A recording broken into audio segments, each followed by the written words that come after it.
What's a horrifying/creepy experience you have lived through? Serious? It happened on my way to school when I was 14. Basically, my consciousness went missing for an hour.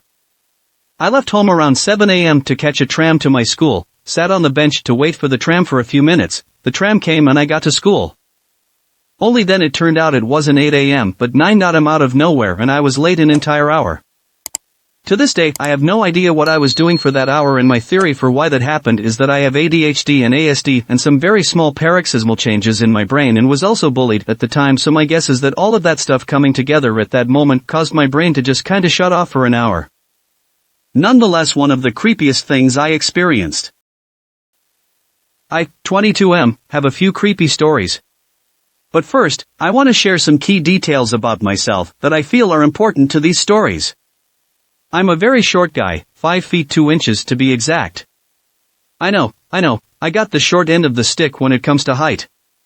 I've also got some very femme attributes to me that don't include the height, but are clear skin, round face, and a very soft voice. I've got long hair and I'm a bit heavier set. Curvy almost. Anyway, on to the first story. This was back when I was about 19 and had just moved back to my home state. I'd gotten a job at a hardware store with a limited knowledge about the items within the store. Which sucked, but what can you do? After about 2 weeks of working there, I'd grown accustomed to the usuals. Well, after checking out a customer and asking them about the usual crap about some sort of rewards card, I noticed this customer walking around, but as he walked, he kept glancing at me. I didn't find it odd, as at the time, I had brightly colored hair. I was used to being looked at. The one customer I had in my line, and I finished our exchange and I was free to leave my cash register so I could stock the shelves. The guy that had been gawking at me from before walked into my aisle, whilst my hands were full of little sandpaper blades. He started talking about how pretty I was and how I had a fat ass or something, I don't know. I wasn't really paying attention to him, as the second he'd come into my aisle, I felt like something was a little off with this guy. He then started asking if I had any social media, or if he could get my phone number. Of course I lied to him about having no social media and didn't answer him about the phone number. Story 1, the more this guy followed me around asking about myself, the more uncomfortable I got. So, after about 5 minutes, I went back up to my cash register and asked her to cover my register for me so I could go back and get my manager. Mind you, the creepy guy hadn't left. My coworker agreed to cover for me, and I almost sprinted to the back while I kept an eye on the creep. I let my manager know and told me to take care of the other customers and to let my manager know when and if the creep got into my line. He did get in my line. Of course. After I realized he'd gotten into my line, I radioed my manager and he came up to the rescue. Before that though, the creep tried to apologize for his actions, but at that point, to me, it was too late. Thankfully, my manager took care of him and he left immediately after his transaction. Story 2. This story either happened right after my shift, during lunch, or another day. I don't remember exactly. But I just left my job and walked to the dollar store that was maybe 30 feet from my work. I'd gotten something to eat and was on my way back to my car. As soon as I'd gotten to my car though, I noticed a car pulled up in front of mine, blocking me into my parking spot. I panicked a little as I saw the passenger window roll down and revealed the same guy. He asked for my number. I caved and gave him a fake one. He asked if it was ringing. I touched my back pocket and pretended to feel my phone for a second before lying and telling him yes. He said cool and pulled it off. I felt so relieved when he'd left that I got in my car and thanked whatever God is above. Story 3, at night. This time I was working for a pizza delivery joint months after working at the hardware store. I was bent over beside a car while my car door was wide open. I just put in a bag of pizzas to deliver and was tying my shoe. I wasn't even bent over for 30 seconds before the car next to me called out to me saying you shouldn't be bent over like that. You don't know what guys are gonna do to, and they laughed. I finished tying my shoe and laughed awkwardly before agreeing with a faint yeah, and got into my car.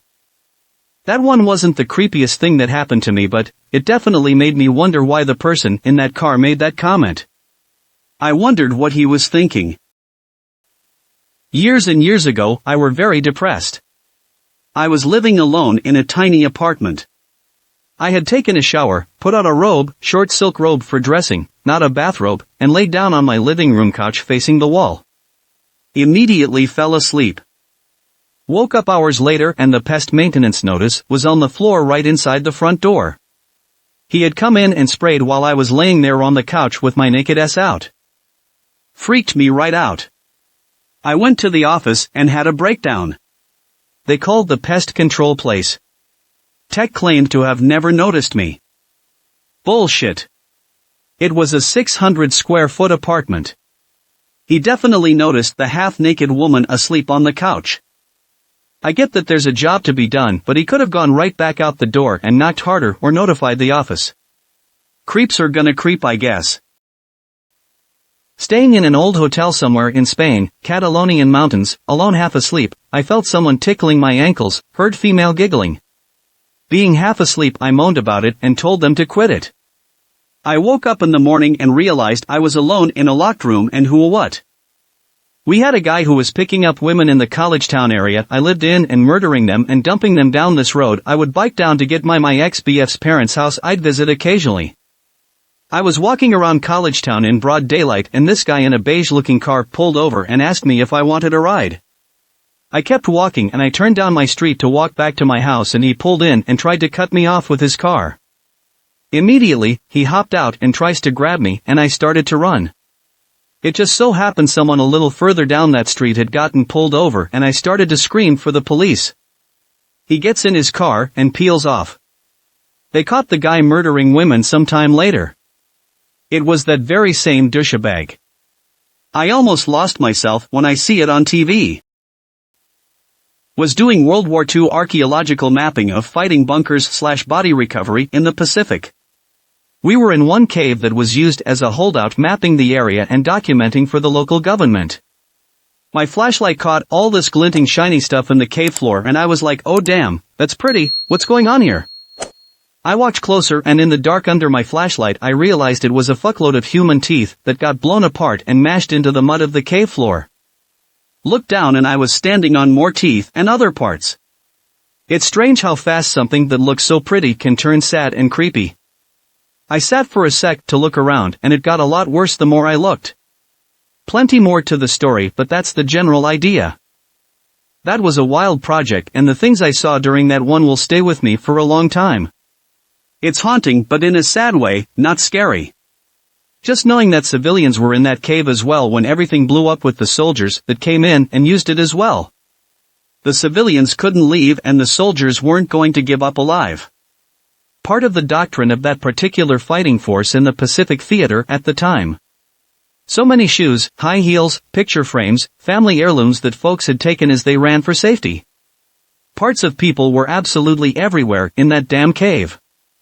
Craziest day at work for sure. I was leaving my friend's place and I hopped on the light rail. I passed by the large Christmas tree lighting downtown and I remember thinking I forgot it was that night. It's an event I'm aware of but have only attended once. Anyway, so I kept going. I got home. Walk in the door pondering if I want to order a pizza while thinking I turn on the TV and flip to the news where they start telling the story of the arrest of a guy a bit earlier. The news says this guy had been planning to blow up the tree lighting event, but the FBI had set him up with a fake bomb and luckily he'd never realized it was dud. The time he pressed the button was around the same time I was passing by. I felt really creeped out by that for a while. So, one night I woke up to get some water at around 1 a.m. As I go to the kitchen I hear like 10 neighborhood dogs barking. I stood there for like 5 minutes and they didn't stop barking. I was creeped out and too scared to look out the window. I finally gathered up all the courage left in me and looked out the kitchen window to see a hooded figure trying to break in through the backyard gate which was locked. I literally wanted to scream but I called 911 while I was hiding in my bedroom looking out through my bedroom window. By the time the cops came he had broken in my back door. Turns out he was a robber and thought nobody was in the house because he had been watching my house for like 5 days and I never left the house or opened the windows. He had a gun and would have killed me if he found out I was there. He had committed 2 murders already and the police had been looking for him for like 2 weeks. When I was 11, my dad, captain of the local sheriff's department, received a car crash over the radio as we were on the way to school. A sports car had spun out on the ice and become wedged under the trailer of a semi. The man drives the car was decapitated. For a good 9 months that was the most horrifying thing I had experienced. 9 months later my dad was called to be the lead investigator of a puppy mill. Seeing dogs literally glued to the bars of their cages from feces that they chewed their own feet off, cats that had eaten their own buttholes because the crap was caked on. Birds that wouldn't eat anything that didn't have poop on it. The smell of rotting flesh. That was the worst. It's been 24 years and the thought still makes me gag. I can remember 2 incidents that my mom almost choked me to death. Because I did something wrong or she was mad at me. I can understand the anger because I had food hidden in my room, was very unhygienic especially around my period, etc. Now I live with my boyfriend, we have a 6-month-old daughter, and my therapist said that actually 99% of the things I did were because I was depressed, abused, and totally not my fault, because I have never gotten any help. I'm in a medical program currently. We have cadaver labs. There have been several instances where the company that provides the cadavers didn't warn us about certain bodies having things. The one that I can recall is a guy that donated his eyes for organ donation.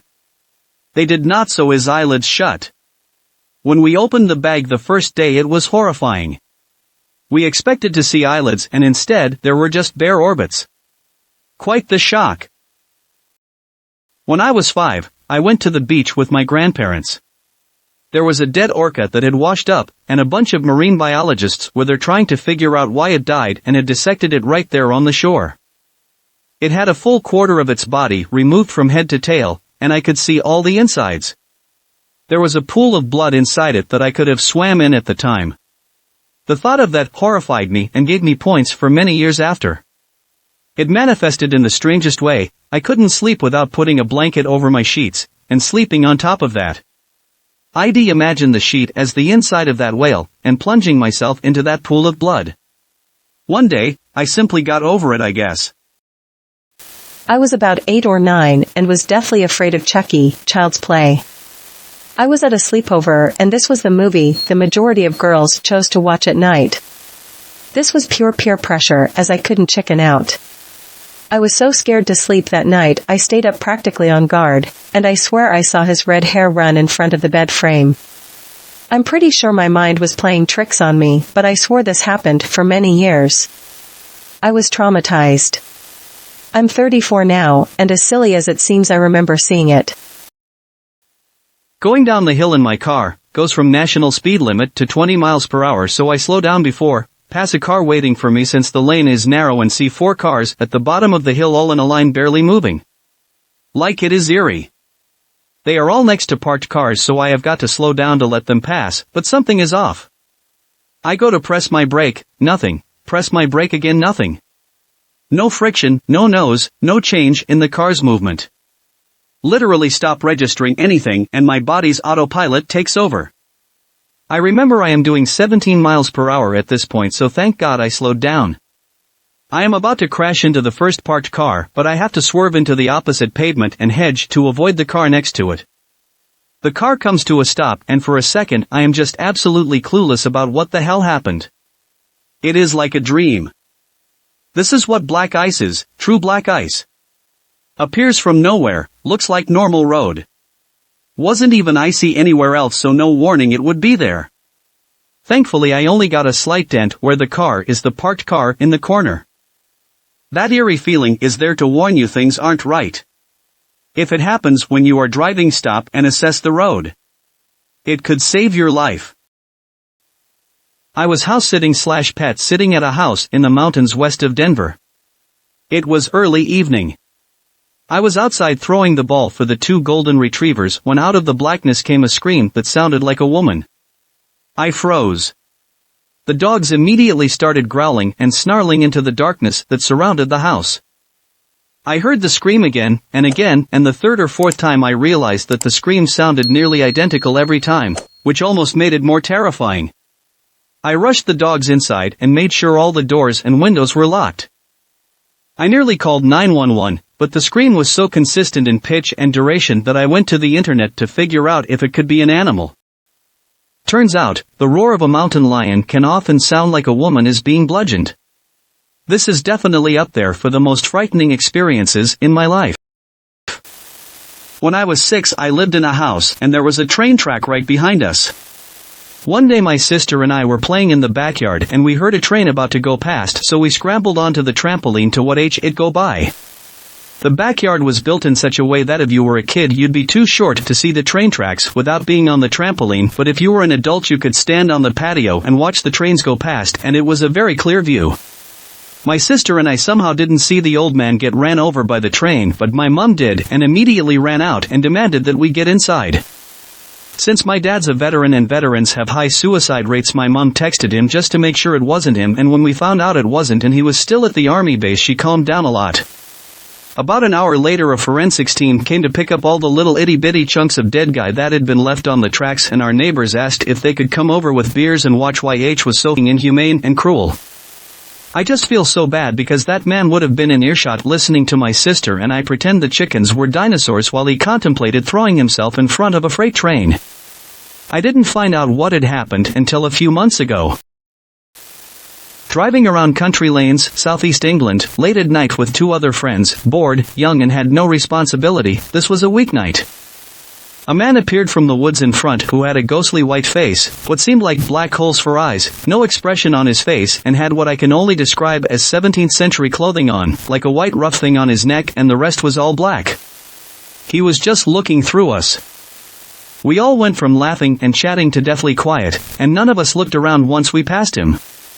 I remember thinking, "Don't look around behind me." The others said they had the same thought. None of us had taken drugs or been drinking, and we still talk about it to this day. I'm sure there must have been an explanation like a fancy dress do or something, but this was midweek and in the middle of literally nowhere. Mother died of cancer in early 2013 while in hospice care. She had passed into a comatose state in the middle of texting one of her friends. We discovered the unsent message on her phone.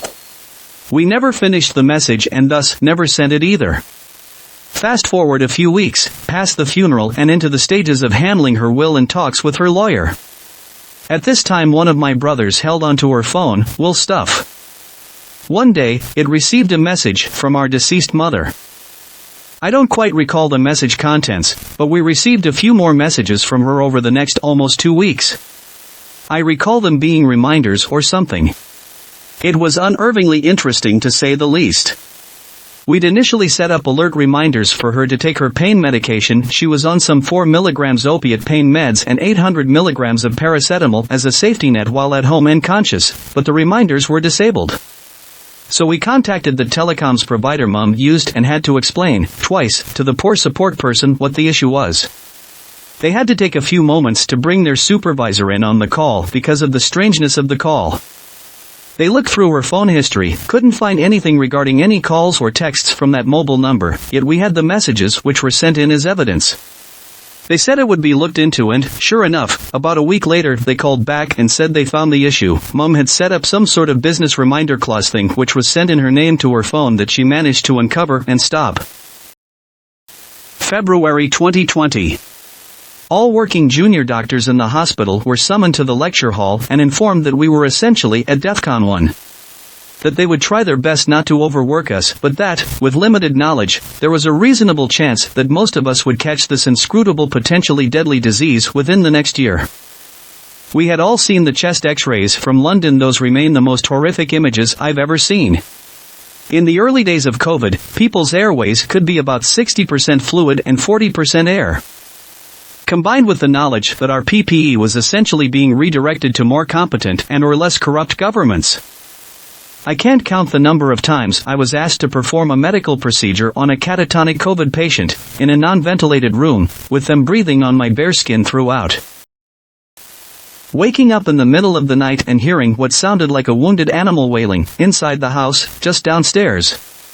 I creeped along the landing and stood there for a bit, baffled, and then I realized it was human, a person making the kind of guttural noise that can only mean absolute grief and horror. After a few moments straining my ears, I then realized it was my mum. My sister is dead, was my immediate thought. And I just stood there, frozen, not wanting to go downstairs and find out what had happened. I didn't want to make it real. If I just stayed on that landing in the dark, I could just stay in reality where whatever was making my mom sound like an animal hadn't happened yet. But eventually I had to go down, so I did. The wailing was coming from the kitchen, and as I got down to the hallway, I was hit by the cold night air. The front door was wide open. No one was there. No car pulled up. The kitchen was dark, but I could tell my mom was in there. I was so confused and scared. As I walked in, I saw a tall figure, definitely not my dad, who was away on a trip at the time, and my mom. As my eyes adjusted to the dark, I saw that she was looking on with a 1,000-yard stare, her face wet. I then recognized the figure as our longtime family friend who lived on the other side of town. My confusion deepened. I asked why he was here, with a terse tone that surprised me, like I was angry he had brought something into our house, something horrible. He then blankly stated that his daughter was dead. My long-term childhood friend. He had received the news just 20 minutes prior that his 22-year-old, perfectly healthy daughter had dropped dead in her flat due to unknown reasons. He was home alone at the time and his first thought was to come to us. He had told the policewoman who had told him to drop him off round the corner so that the appearance of a police car wouldn't alarm us. In hindsight, it means a lot that he would seek support from us at such a horrific time, but while that night will be a core memory for me for all the worst reasons. For a couple months after that, I would freak out whenever I heard a wailing noise, whether organic or mechanical. It would just immediately take me back to that spot on the landing. Horrifying in my case. And it was my younger sister's father threatening the life of my mother, and going so far as to grab a serrated blade knife, steak knife maybe? The ones with a mostly straight blade that curves up to the back at the end, and cutting his own arm, presumably in order to prove he was serious. And then when mom told me to call the cops while scared to the point of wetting herself, and this being somebody who I had never seen so scared, claiming that I didn't need to, as I was shakily dialing 000, Australia, and requesting the cops to come to handle him. Mom spent a month afterwards going to court trying to get an intervention order, and when the judge eventually asked her to track down the guy who had literally threatened to kill her and serve him herself, she decided to simply protect me and my sister herself. Next we heard of my sister's father was mom getting a call to say he was dead. My sister was rather sad, I think cause she knew that his core personality wasn't the madman we had last seen, and thanks to the stories mom told her she knew when she was little he was a kind man. Went to the bathroom one night and heard scrabbling from behind the wall of my shower. It sounded too big to be a mouse, more like an oversized rat or something. I thought I was hearing things, but when I went back to my room, I could still hear it. I peeked out the window and there was nothing outside that was clinging to side paneling or anything. Wasn't the upstairs neighbors doing anything, either? To this day, I have no idea what it was. But holy fuck, was it terrifying as someone who lived alone. When I was 15, my BF and I went out to smoke weed. My dad was against weed, but we would sneak out to some place in the forest, smoke, and play basketball at a court nearby. It was probably close to 1 a.m. when we were walking back home. When we got to the entrance of my neighborhood, I saw a guy staring at us in the Home Depot parking lot.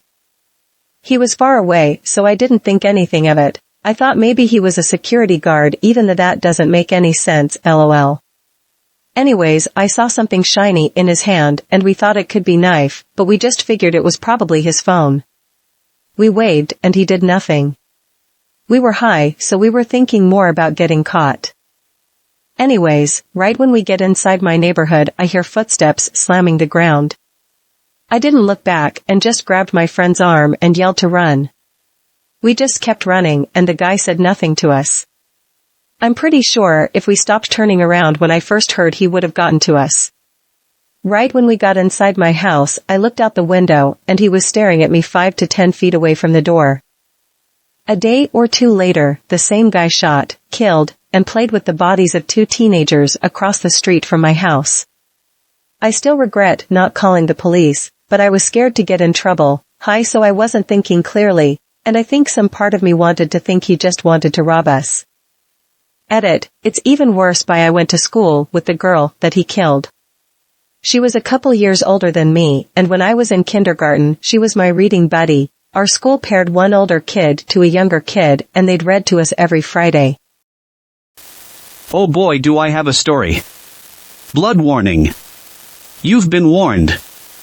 When I was around 6, I had to get my tonsils out because I kept getting sick. Standard kid stuff. The thing is, I have von Willebrand's disease. Con Willebrand's means you struggle to cloth internally. At the time, nobody knew or gave me the proper medicine in order to counteract this. The wound made by the tonsils being taken out stayed open and continued to leak into my stomach. At first everything was fine. A few days later, I'm projectile vomiting blood. My mom's, now, ex had shut down her phone lines before leaving us to fend for ourselves. I remember being in the back of our old car with my grandma gripping my shoulder as my mom said things I can't remember. I held a pick bucket, and it was filled to the top with blood. My blood. Something about that has stained my mind. Nothing can ever compare to seeing and holding that much deep red and brown. It took a week and 2 more blood vomiting episodes in order to actually get diagnosed and treated. I had to have about 2 bags worth of blood given to me so my body could fight. On the plus side, I now have a magic spray that makes nosebleeds go away. Oh, and the tile I got to draw for the hospital's ceiling. I worked at an assisted living place years ago. One man on my round was seemingly healthy. He could do everything on his own but get in and out of bed. Retired preacher. 80s. Nice guy. One night after I helped him to bed, I turned away to leave and he said, "Tell the man with you to leave." It was just me and him, so I said, "What man?" And he just repeated, "Tell the man who was staring at me to leave." So, I did. I played along. Told the guy to leave. Closed the door. Next shift I came back and was told the old preacher had died. They guessed about 2 hours after I left his room. There were a few more creepy things that happened there. I was on a cross-country road trip from Ohio to Oregon helping my best friend, BF, move with one of our other friends at the time, our Jim, helping as well in another car. We didn't reserve lodging in advance because we thought we would just drive as much as we felt we could handle and pick a place to stay. One of our requirements was that the place have a pool because we all like swimming and it helps us relax a little on the way. This will be important later. We crossed over into Utah and after some harrowing weather events none of us knew were possible, could be a story in and of itself, we were pretty exhausted. This was before any of us had smartphones, so we saw a road sign for a motel with a pool. Score. We thought. We found the place and I dropped B off at the lobby entrance to get us set up with a room while R and I parked the cars. The first thing I noticed was that there were people poking their heads out their doors and standing in front of the rooms as though they actually lived at this motel, and we were new neighbors moving in. Strange, but I ignored it to try to find a space. I got one next to what looks like a garage. I get out and start walking toward the lobby. I get to a point where I can see the garage more fully. There is a massive glass window in what looks like a garage with a concrete floor. On the concrete slab was a couple of beach chairs, towels, some toys that were made to play in the sand with, and a blue hard plastic kiddie pool. Yes, dear readers, this was the advertised pool. The sign had a full-sized pool in it, but whatever, I was tired and just needed sleep at this point. I'm not sure if this is my creepiest memory, I'm talking about what came to mind right away. Then we still lived in our old house. It was a small house built in 1905. One day my family and I went to visit relatives, and my grandmother stayed at home. When we returned home, my grandmother asked with obvious surprise when we returned and why we had not gone home earlier. The fact is that when someone opens the gate, it is immediately audible, the sound is very clear and it's hard to confuse it with anything. Grandmother heard the gate open, and then my father called her outside. Grandmother looked in the windows but did not see anyone. She did not go out and sat at home while the voice insistently called her outside. An hour later we arrived. I believe my grandmother because it would be difficult to confuse the voice of her own son with someone else's. I have another reason to believe her. I sometimes heard strange voices with incoherent speech, and I also heard a knock on the window, next to which there are no trees and nothing at all to hit against it. I was sleeping alone in my room, and the only people in the house other than me were my parents in another room down below, which was very far from mine. I had watched some scary movie and turned off the TV to sleep after closing my door. Then after a few minutes I hear some kind of small noise in the corner of my room. Then again from another corner. Then suddenly the TV gets turned on its own.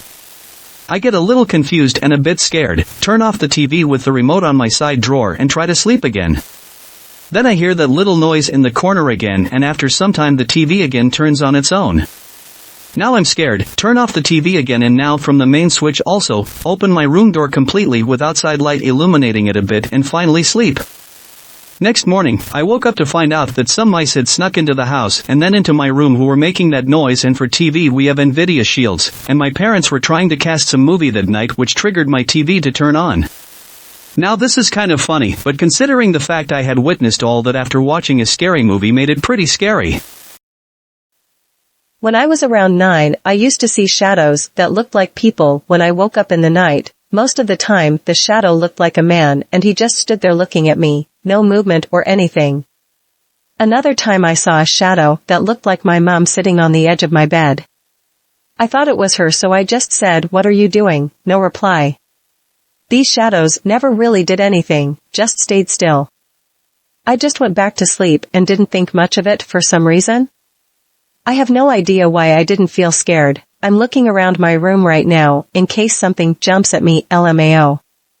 I thought it could be sleeping paralysis, but I could move around and speak, so it probably wasn't.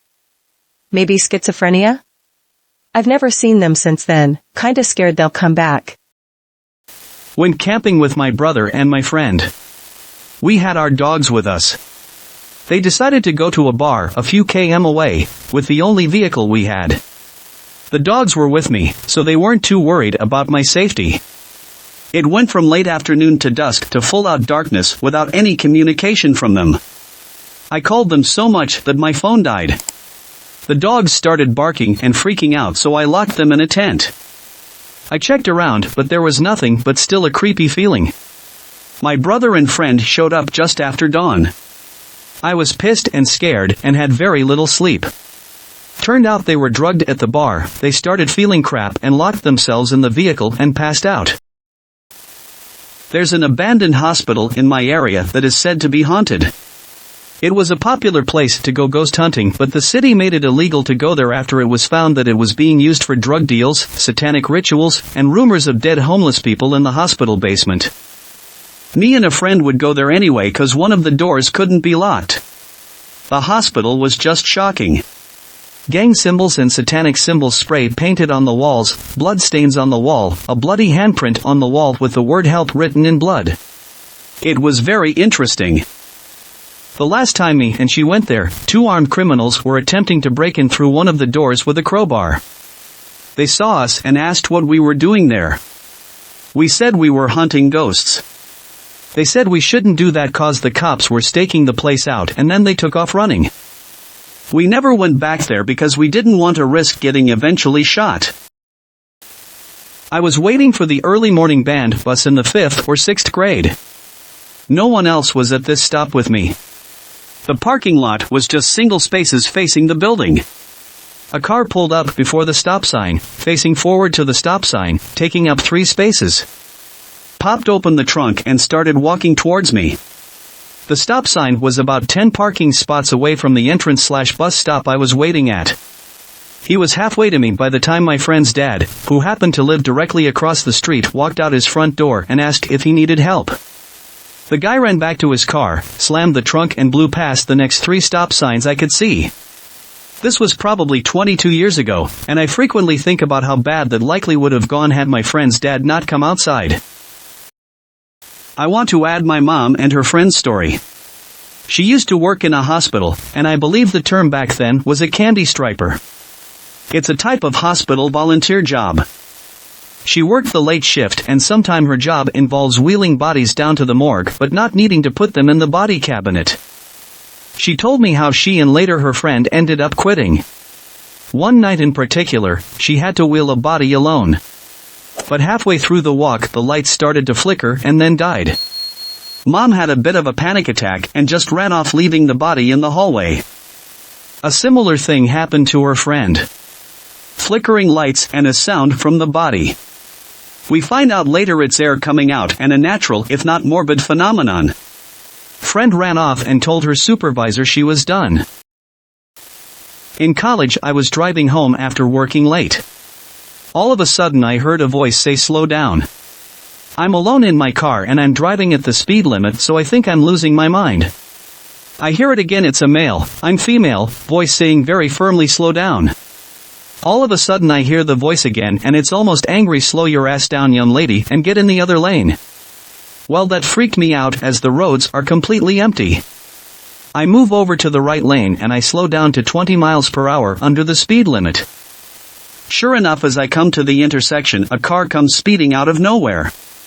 Had I stayed in the left lane and kept driving at the same speed, it would have hit my driver's side door and it would have been fatal. The thing that got me was the voice was so familiar, yet I couldn't place it. I called my mom after it happened and was very freaked out. My mom told me, you know, this is the anniversary of Grandpa's, my mom's dad, death, right? He died when I was 5 and we were really close. He also died in a car crash where he was hit in the driver's side door. It freaks me out to this day, but also gives me a comforting feeling too, knowing he's protecting me from beyond. I named my son after him. It's really funny, I have this natural ability to miss bad car accidents. For 7 years I drove 65 miles each way for work. Every time there was a bad accident on my route home I would get a last-minute phone call, but I would answer instead of going to voicemail. I would always miss the accident along my route by exactly however long my call was. Still happens even though now I drive 9 miles each way for work. I woke up and in the corner of the room a shadow detached itself from the wall in the form of a person and walked over and climbed up to straddle my stomach and began stabbing a knife down into my chest. I couldn't move anything except my head and I was more confused and bewildered than afraid because it didn't feel like any dream I'd ever had, but I was an adult and knew it couldn't be real, so I was trying to figure out if I was hallucinating or what when I realized my room was completely blacked out and there shouldn't have been any shadows, and then it was dark and I sat up like, what the fuck just happened? I told brother about it and like a week later he shows me a documentary he'd been watching where the guy in it was talking about shadow men. I have a degree in psychology and started studying to be able to work in forensic psychiatry. Before I did my first internship in a forensic ward, the staff showed me around and a patient in the clinic department, which contained seriously dangerous people, allowed the staff to show me his room. He was severely psychotic and was given crayons because he used to draw and write on the walls with his feces, and the staff needed to clean his room on a daily basis. So I stepped into his room and I have never seen anything like it. He wrote Bible verses all over the walls and drew amorph figures with eyes all over their body next to them. He also painted portraits of some other patients. There was little to no empty space left on the walls. It felt like being in the disturbed mind of someone else. Nowadays I don't consider this experience creepy anymore, but as someone who has never experienced anything similar, it felt pretty chilling. Started dating this girl several years ago. She was recently divorced. I didn't know her ex-husband or anyone in her family. She was a perfect stranger to me and we'd been seeing each other for only a few weeks. One evening I'm at her house and all of a sudden there's a knock on the door. It's her brother and her ex-husband and they're there looking for me. She tells me to hide. I grab my stuff and go into the kitchen pantry and just stand there. She opens the door and they come in screaming my name, saying they are going to kill me. Not sure how long I was in there, but I could hear them running up and down the stairs and slamming doors screaming my name. They finally left after she told them she was calling the police. Apparently they had a gun, which I found out after. Yeah, that one shook me up pretty good. This is a very painful memory to share, but here it is. Didn't directly happen to me, but I was in the room. When I was 14 we had some renovation going on in the house, so myself, my younger brother and parents crashed in the living room on floor mattresses for a week or so. One night, I woke up suddenly with an uneasy feeling and looked directly up at the ceiling. The fan above me was moving slightly, which made no sense because it was turned off. I didn't think much of it and went back to sleep. The next morning, I overheard Mom telling Dad how she couldn't sleep all night because she had a vivid dream. She explained she woke up with a start and stared up, to see a young woman hanging from the ceiling fan. She panicked and closed her eyes and started to pray, convincing herself it was a nightmare. Dad agreed it was just a terrible nightmare. The conversation ended.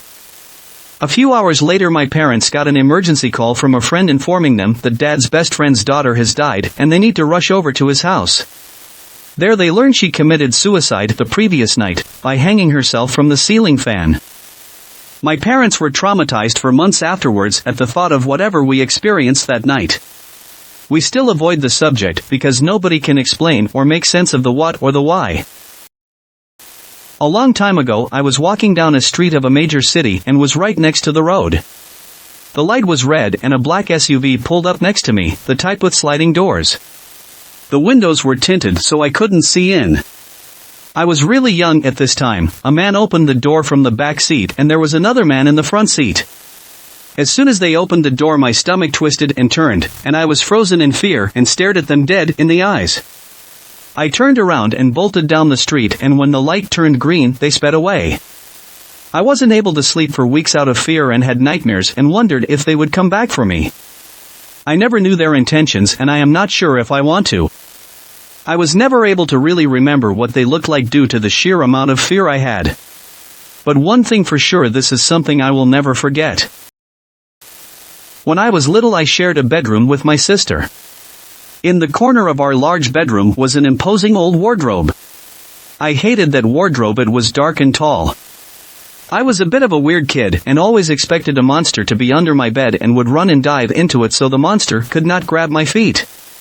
I always thought Dracula was hiding in the wardrobe ready to jump out and bite me. I was always terrified at bedtime but tried to tell myself it was all in my head. One night I was lying in bed when I heard a slow creaking sound coming from the wardrobe. My heart immediately started pounding. No, I thought it was my imagination. I looked up to see the wardrobe door slowly opening. Maybe it's just been left ajar, and then I saw fingers reach round the door from inside the wardrobe. Let me tell you, I can still feel the terror. This is it. This is the day Dracula finally got me. I was only 7 years old. I screamed as loud as I could for my mom and dad.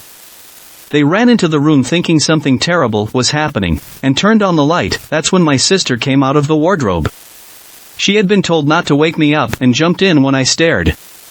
Although funny now, I was absolutely terrified of getting bit by Dracula, and it was very real to me. I have one more story for which I haven't found any explanation whatsoever till now. So me, my brother and our father were in the living room of our house and our dog was also there with us. Suddenly, he started barking loudly and aggressively at a particular corner of the room and kept barking for some time even when we tried to console him or make him stop.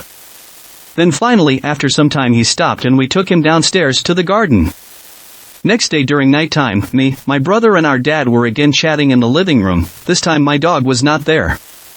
Then suddenly, in the same corner where he was barking the previous day, the light bulb started fluctuating and with it all the lights of the house started dimming, and then it suddenly just blew off and with it all the lights of the house and it became pitch dark. All the other houses around us had electricity, only ours had gone. Tried to find some solution to it with phone torches but found nothing wrong with the fuses or common meter or anything. Lit candles to sleep somehow, and after 1 to 2 hours the light came back on its own. Still haven't found any proper explanation for that till now. I forgot about it for several years. Until I saw this discussion. And again, a chill on the back. The first time this happened, I was about 10 years old. We spent each summer with my family at the country house. I had my own small bedroom on the second floor of the house, next to my parents'. Once I woke up in the middle of the night with a distinct feeling that there was something else in the room beside me. It was definitely not a person. My imagination drew a ghost or an alien, but I did not dare to look, because I was afraid to confirm my fears. I was shackled by animal horror. I lay headlong under the covers and was afraid to breathe. I don't know how long this went on, but in this state I fell asleep. This repeated several times over the next 2 to 3 years. Then we began to go there less often, and this horror did not happen again. And I didn't tell anyone about it. When I was 20 to 25 years old, this topic came up quite by accident in a conversation with my parents about nightmares. And then, my mother said that exactly the same situations happen to her sometimes in the next room. And at that moment it became really scary. These were not children's horror stories, it was real. Now I am 37 years old, and I remember those feelings as clearly as if it were yesterday. I had my very first night in terror at the ripe old age of 32 the other day. I woke up to see an adolescent girl peering at me round the corner of my bedroom. She then proceeded to slowly walk towards me and reach out with one hand towards my face while I just lay there terrified. After what felt like ages, in reality only a couple of seconds, I managed to force my body to behave and listen enough to get one arm pushing me up while swiping at this girl. Also screamed, like a half-choked, half-terror noise. Sorry neighbors, I slept with the window open and this was like 3 a.m. Oh, also, a few days later I was woken up at 4 a.m. by a damn tawny owl shouting its head off right outside my open window. It was either sat on my roof or the one immediately next door. I grew up on a farm, the youngest of 4. I'm 14 at this point, 2 of my siblings are in college, the other one is away with my parents on a college visit out of state.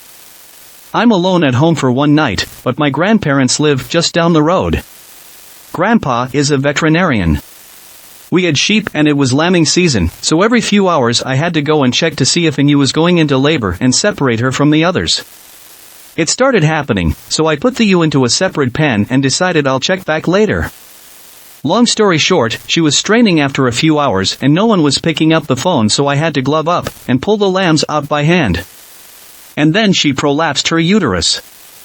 Swear to God, 14-year-old me believed she was giving birth to an alien octopus. That's what the inside looked like. She died a few weeks later. That'll always be one of my weirdest life experiences. I was haunted by that. I had the most realistic dream/nightmare. No idea how I got to this place, but I just found myself at the top of a skyscraper in some city. I just knew I was gonna die. I remember looking around with the most fear one could imagine and grabbing for the carpet as if it would make me safer. The building was moving. I inched my way on my hands and knees to the window and looked out and saw a huge city. I was up high. I woke up, bawling my eyes out with every hair standing on the back of my neck. Just had to wake up my significant other then and there to explain to her this horrific dream. It was so real. It's been many years and I still remember it like it was yesterday. This happened about 3 months before September 11th. I watched the second plane hit live. I don't know how to explain this other than it's just a hell of a coincidence. Horrifying and creepy experience, indeed. I was staying in a hostel in Brighton, UK, and younger, so I wasn't really confident about telling people to leave me alone yet, and this creepy guy from China kept running into me all the time trying to promote his dating service. I told him I was not interested and he would pick up on other conversations, but I felt like he was stalking me because he would always find me in some sort of stairwell or common area. One evening I went to the guest lounge, which was a basement, and a few minutes after, so did he, and just started in on his creepiness again and asking if I'd like to model for his dating app or whatever. Again told him no thanks. And then he began asking me for my social media info, and as if on cue while he was asking me if I watched porn. Another girl came down and we made eye contact, and she instantly knew that I didn't want him there and began talking to me like we were good friends and asked where I wanted to go get breakfast and whatnot. That guy didn't say a word and just slinked away, and I didn't see him after that the rest of the time I was there. I was drugged at a bar. It was a family-friendly restaurant by day, and a popular bar at night. I felt safe there. I was with a couple of friends, and I ordered 1 bottle of beer. This guy was sitting next to me, and chatted with us. He was perfectly friendly. He said he was an ER doctor and was about to go to work, which I thought was a little weird because I don't think he should have been drinking in that case. He said he had to go to work, and looked at me and said, "I'll see you later." The way he said it and the look on his face gave me chills, and I'd never experienced something like that before. I finished the beer and we went downstairs where there was live music. I remember nothing after that. Next thing I knew, I was lying on the sidewalk and my friend was on the phone with my boyfriend, crying. Then I remembered throwing up. Then I woke up the next day at my apartment with no recollection of anything else. Thanks for watching. Please comment, like, share and subscribe. The Internet Surfer on YouTube for more horror and scary stories.